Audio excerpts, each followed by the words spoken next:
the ancient Egyptian mystery picture.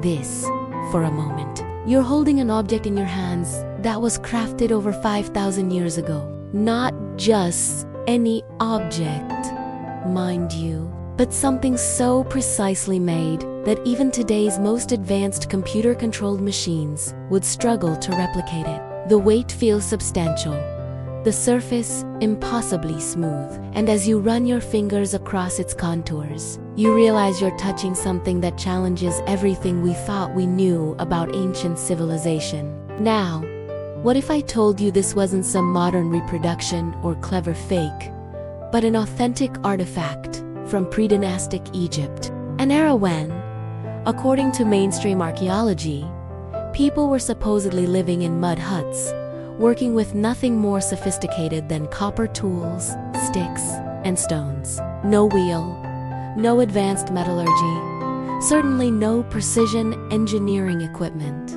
Yet here we are, holding evidence that suggests otherwise. Welcome back, everyone. Over the past several months, something extraordinary has been unfolding in the world of archaeological analysis. What started as the investigation of a single granite vase has evolved into a comprehensive study that's sending shockwaves through our understanding of ancient Egyptian capabilities.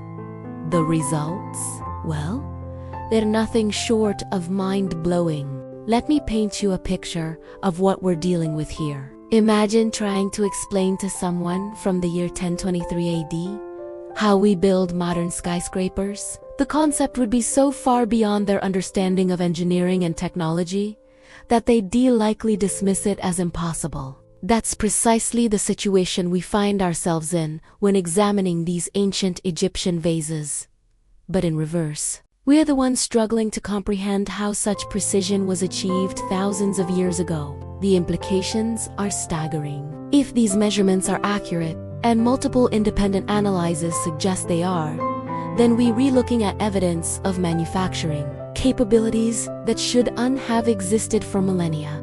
It's like finding a smartphone in a medieval castle or discovering jet engines in a Roman villa. The technology simply doesn't fit the timeline. But before we dive deeper into this rabbit hole, let me set the scene properly. Picture yourself standing in the scorching heat of the Egyptian desert. Sand whipping around your legs as you peer into freshly excavated burial chambers. It's the late 1800s, and European archaeologists are making discovery after discovery, pulling artifact after artifact from the ancient sands. Among these finds are thousands upon thousands of stone vessels, bowls, jars, vases of every conceivable shape and size. Most of these vessels appear to be exactly what you'd expect from an ancient civilization. Roughly carved, asymmetrical, clearly the product of handheld tools and considerable elbow grease. But scattered among these obviously primitive pieces are others. Vessels that seem to defy explanation. Their surfaces gleam like mirrors, their proportions are mathematically perfect, and their construction displays a level of sophistication that makes modern engineers scratch their heads in bewilderment. For decades, these exceptional pieces were largely overlooked. After all, the assumption was that all ancient Egyptian stonework was created using the same primitive methods.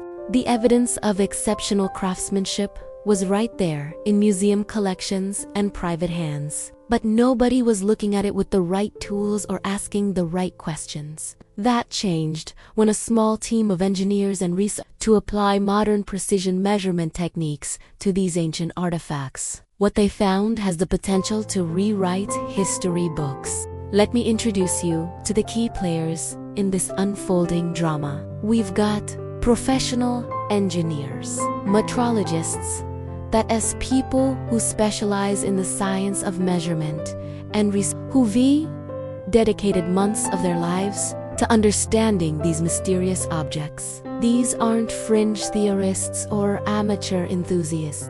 We're talking about people who work in precision manufacturing, who understand tolerances measured in thousandths of inches, who know what's possible with modern machinery and what isn't. The story really begins with a single vase, rose granite, standing about as tall as a wine bottle, with distinctive lug handles projecting from its sides. At first glance, it might not look like much, just another ancient pot. But when this particular vessel was subjected to structured light scanning, a process that creates incredibly detailed 3D models accurate to within thousandths of an inch, the results were nothing short of revolutionary. The level of precision discovered was so extraordinary that it initially seemed impossible. We're talking about tolerances that would make a Swiss watchmaker weep with envy.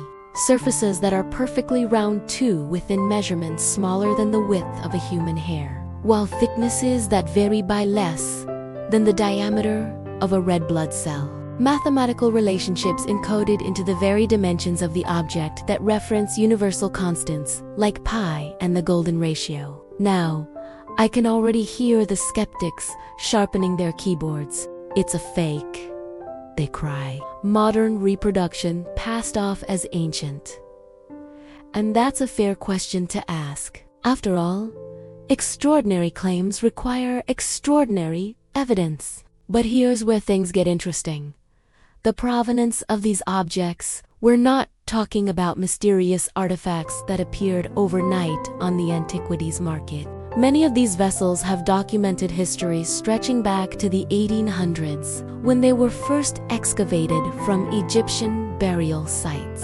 Others have been sitting in museum collections for decades, cataloged and classified long before anyone thought to measure them with modern precision equipment. Consider this. If these are modern fakes, we'd have to believe that someone in the 1960s, 1970s, or 1980s, decades before computer-controlled machining became commonplace, decided to create incredibly expensive reproductions with tolerances that would be measurable until scanning technology was invented decades later. We'd have to believe they did this as some sort of elaborate practical joke with no expectation of financial return, and with manufacturing precision that would have been nearly impossible to achieve at the time. The economics alone make this theory rather far-fetched. Creating objects with this level of precision in granite would require equipment worth millions of pounds, skilled operators,